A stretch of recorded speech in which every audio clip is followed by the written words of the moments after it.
High বন্ধুরা, আজকে আমি রান্না করলাম বেগুনের ঝাল। চলো দেখো তরকারিটা আমি কিভাবে করলাম।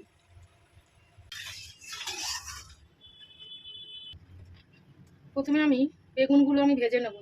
তেলটা গরম হয়ে গেছে, বেগুনগুলো ভেজে নেবো।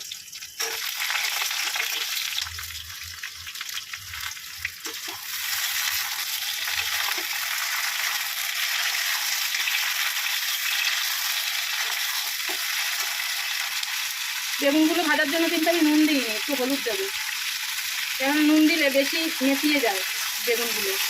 আমি যখন মশলাটা কষাবো তখন নুন দিয়ে কষাবো।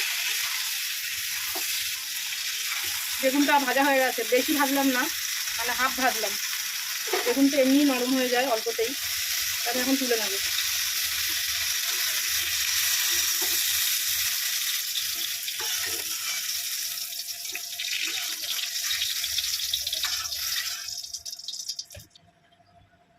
তেল দিয়ে দেবো আর একটু মশলাটা কষানোর জন্য। তেলটা গরম হয়ে গেছে, আমি একটু কালো জিরে ফোড়ন দেবো। এটার মধ্যে মশলা করে নিয়েছি আদা, পেঁয়াজ, রসুন, কাঁচা লঙ্কা, টমেটো আর একটু এলাচ। এটা আমি এখন ভেজে নেবো।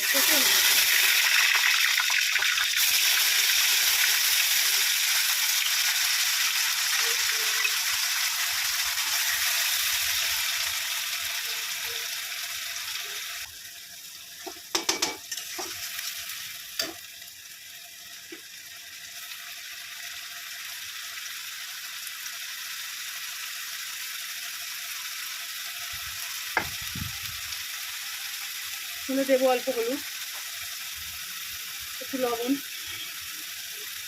অল্প একটু সামান্য চিনি।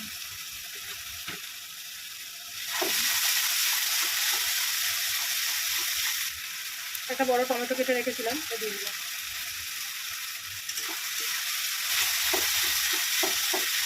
মিষ্টির বাড়িটা দিয়ে একটু জল দিয়ে দিলাম।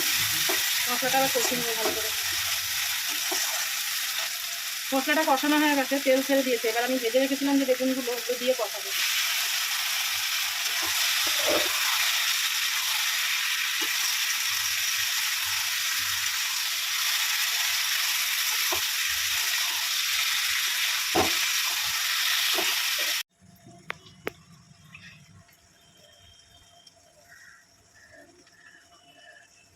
হয়ে গেছে বন্ধুরা, এবার একটু ধনে পাতা দিয়ে দেবো।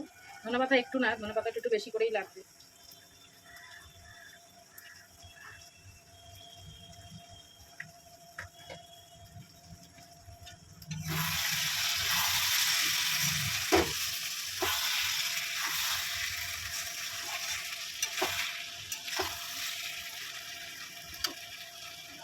হয়ে গেছে বেগুনের ঝাল। রাখছি বন্ধুরা, সবাই ভালো থেকো, সুস্থ থেকো।